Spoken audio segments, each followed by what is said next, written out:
ಯೋ ಮಹತ್ತೇಜಃ ಪರಮಂ ಯೋ ಮಹತ್ತಪಃ ಪರಮಂ ಯೋ ಮಹದ್ಬ್ರಹ್ಮ ಪರಮಂ ಯಃ ಪರಾಯಣಂ. ಮತ್ತೆ ವಿಷ್ಣುವಿನ ಕೀರ್ತನೆ. ಪರಮಂ ಯೋ ಮಹತ್ತೇಜಃ, ತೇಜಸ್ಸು ಹೊಂದಿರತಕ್ಕಂಥ ಎಲ್ಲದರಲ್ಲೂ ಇವನು ಮಿಗಿಲು ಅಂತ. ಯಾವುದು ತೇಜಸ್ಸು ಹೊಂದಿರತಕ್ಕಂಥದ್ದು? ಸೂರ್ಯ, ಚಂದ್ರ, ನಕ್ಷತ್ರ, ಜ್ಯೋತಿ, ಇದೆಲ್ಲವೂ ಸ್ವರೂಪ. ಅದಕ್ಕೆ ಒಂದು ಸಂಸ್ಕೃತ ಶ್ಲೋಕ ಹೇಳ್ತಾರೆ, ನಭಾತಿ ಸೂರ್ಯಂ ನಭಾತಿ ಚಂದ್ರ ನೇಮಾ ವಿದ್ಯುತಿ ಕುತೋಯಮಗ್ನಿ ತ್ವಮೇವ ಭಾಂತಮನುಭಾತಿ ಸರ್ವಂ ತಸ್ಯ ಭಾಸ ಸರ್ವಮಿದಂ ವಿಭಾತಿ ಅಂತ. ಸೂರ್ಯ, ಚಂದ್ರ, ಮಿಂಚು, ನಕ್ಷತ್ರ ಇದೆಲ್ಲ ನಿಜವಾಗ್ಲೂ ಹೊಳಿತಾ ಇರ್ತಕ್ಕಂಥದ್ದಲ್ಲ ಸ್ವಾಮಿ, ನೀನು ಹೊಳಿತಾ ಇದೆಯಲ್ಲ, ಅಥವಾ ನಿನ್ನಲ್ಲಿರೋ ತೇಜಸ್ಸನ್ನ ಅವು ಪ್ರತಿಫಲಿಸ್ತಾ ಇದೆ ಅಷ್ಟೇ ಅಂತ. ಹಾಗೆ ಪರಮಂ ಯೋ ಮಹತ್ತೇಜಃ, ಮಹತ್ತೇಜಗಳಲ್ಲೆಲ್ಲ ಇವನು ಪರಮ ಶ್ರೇಷ್ಠನಾಗಿರ್ತಕ್ಕಂಥವ್ರು.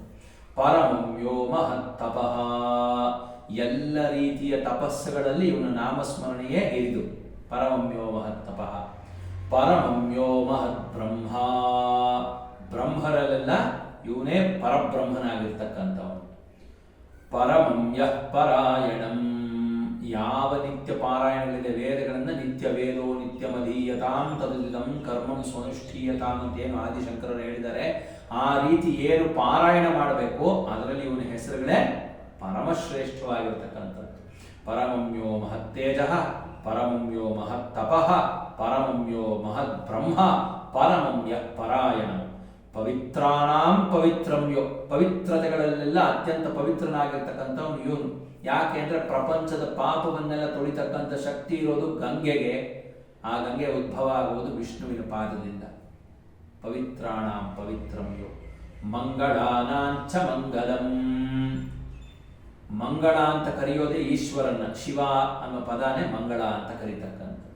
ಆ ಶಿವ ನಿತ್ಯ ಮಾಡೋ ಸ್ಮರಣೆ ಮಾಡ್ತಕ್ಕಂಥದ್ದು ವಿಷ್ಣುವಿನ ನಾಮವನ್ನು. ಹಾಗಾಗಿ ಆ ಮಂಗಳಿಗಳಿಗೆ ಮಂಗಳ ಏನು, ಮಂಗಳಾನಾಂ ಮಂಗಲಂ. ದೈವತಂ ದೇವತಾನಾಂಚ, ಎಲ್ಲ ದೇವತೆಗಳಿಗೂ ಇವನು ಆದಿದೇವ, ತ್ವಮಾದಿದೇವ ಅಂತ ಏನು ಕೀರ್ತನೆ ಮಾಡ್ತಾರ ಪರಮಾತ್ಮನ, ಇವನೇ ಆದಿದೇವನಾಗಿರ್ತಕ್ಕಂಥವನು. ದೈವತಂ ದೇವತಾನಾಂಚ ಭೂತಾನಾಂ ಯೋ ಅವ್ಯಯಃ ಪಿತಃ. ಮೊದಲೇ ಆ ಪಂಚಭೂತ ತತ್ವವನ್ನು ಹೇಳಿದ್ದೆ.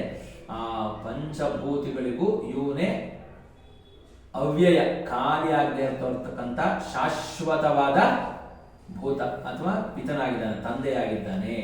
ಪರಮಂ ಯೋ ಮಹತ್ತೇಜಃ ಪರಮಂ ಯೋ ಮಹತ್ತಪಃ ಪರಮಂ ಯೋ ಮಹದ್ಬ್ರಹ್ಮ ಪರಮಂ ಯಃ ಪರಾಯಣಂ. ಪವಿತ್ರಾಣಾಂ ಪವಿತ್ರಂ ಯೋ ಮಂಗಲಾನಾಂಚ ಮಂಗಲಂ ದೈವತಂ ದೇವತಾನಾಂಚ ಭೂತಾನಾಂ ಯೋ ಅವ್ಯಯಃ ಪಿತಾ ಅಂತ ಅವನನ್ನ ಕೀರ್ತನೆ ಮಾಡಿ ಇನ್ನ ಮುಂದುವರೆದು ಕೀರ್ತನೆ ಮಾಡ್ತಾರೆ ಭೀಷ್ಮರು.